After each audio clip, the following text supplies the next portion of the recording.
আসসালামু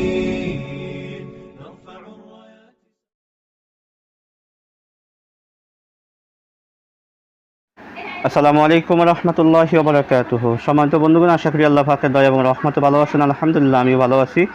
আজকে একটি আমল নিয়ে হাজির হলাম। আপনার কাঙ্ক্ষিত ব্যক্তি, ভালোবাসার মানুষ বা আপনার স্ত্রী, স্বামী, যে যেখানেই থাকুক না কেন, সে যদি আপনাকে ছেড়ে চলে যায় বা আপনার সাথে যোগাযোগ না করে, সে যেখানেই থাকুক, যত দূর থাকুক, যদি আপনি শুধুমাত্র তার চেহারাটা স্মরণ আছে বা তার নামও নেই, তার কিছু নেই, সেক্ষেত্রে আপনি আপনার সেই কাঙ্ক্ষিত ব্যক্তিকে এই আমলটি যদি আপনি করেন, ইনশাআল্লাহ আজিজ, সে যেখানেই থাকুক না কেন, সে আপনার কাছে পাগলের মতন ছুটে আসতে বাধ্য হবে ইনশাআল্লাহ।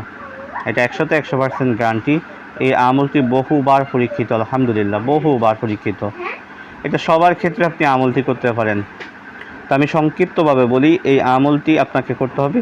তো বন্ধু, তার আগে বলবো, যারা এখনও আমার চ্যানেলটি সাবস্ক্রাইব করেন নাই, নতুন আসছেন, অবশ্যই চ্যানেলটি সাবস্ক্রাইব করে বেল বাটন অন করে রাখুন।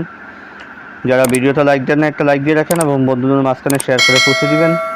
খাস করে যারা আমাকে দিয়ে কাজ করতে চান, তারা স্ক্রিনে ইমো নাম্বার, হোয়াটসঅ্যাপ নাম্বার দেওয়া আছে, আমার সাথে ইনশাআল্লাহ যোগাযোগ করে গ্যারান্টি সহকারে ইনশাআল্লাহ কাজ করে দেওয়া হবে।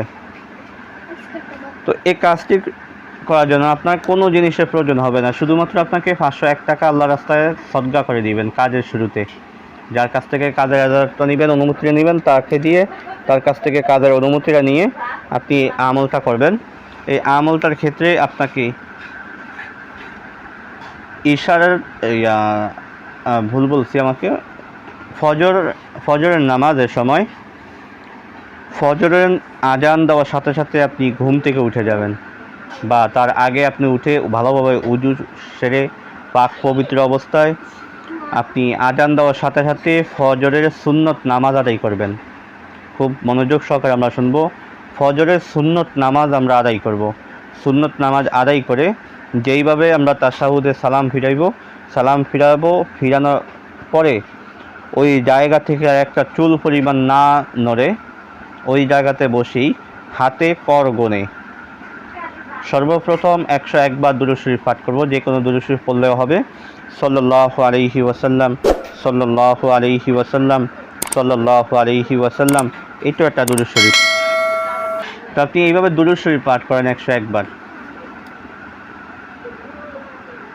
101 বার আপনি দুরূদ শরীফ পাঠ করে তারপরে সূরা ফাতিহা সহিহ শুদ্ধ করে,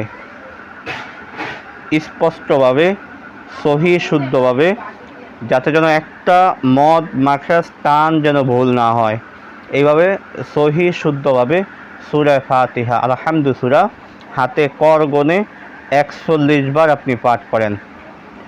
যখন আপনি পাঠ করবেন, তখন দেন খেয়াল মন আপনার সেই কাঙ্ক্ষিত ব্যক্তির দিকে রাখবেন। মনে করবেন যেন আপনার সেই কাঙ্ক্ষিত ব্যক্তি আপনার দিকে তাকিয়ে আছে বা আপনার সামনে সে হাজির আছে।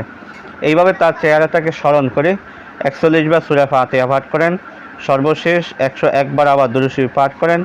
করে আল্লাহর কাছে দোয়া করবেন, মুনাজাত ধরবেন। মুনাজাত ধরে আপনার সেই আশার কন্যা, মানে যার জন্য আপনি কাজ করতেছেন, আমল করতেছেন, আল্লাহর কাছে দোয়া করবেন, আল্লাহ যেন তাকে আপনার কাছে হাজির করে দেয়। যখন আমল শেষ হয়ে যাবে, তখন আপনি জামাতে শহীদ, ছেলেরা হলে জামাতে শহীদ আর মহিলারা হলে বাসায় ফজরের নামাজ আদায় করবেন। এইভাবে আপনি একটানা 21 দিন এই আমলটা চালিয়ে যান। ইনশাআল্লাহ আজিজ, এই 21 দিনের মধ্যে সে যত কঠিন হৃদয় হোক, যত পাষাণ হৃদয় হোক না কেন, সে আপনার সাথে যোগাযোগ করতে বাধ্য হবে। এমনকি সে আপনার কাছে সাথে শুধু যোগাযোগ নয়, সে আপনার জন্য জীবন দিয়ে দিতে প্রস্তুত হয়ে যাবে ইনশাআল্লাহ। খুবই পাওয়ারফুল একটি আমল। তো এই কাজটি আপনি সবার ক্ষেত্রেই করতে পারেন। তো আশা করি ইনশাআল্লাহ আজিজ, আমরা প্রত্যেকেই আমলটা করার চেষ্টা করবো ইনশাআল্লাহ। ওমা তৌফিক ইল্লা বিল্লাহ। আজকে আলোচনাটা এই পর্যন্ত থাকবে। আসসালামু আলাইকুম রহমতুল্লাহি ওয়া বারাকাতুহু।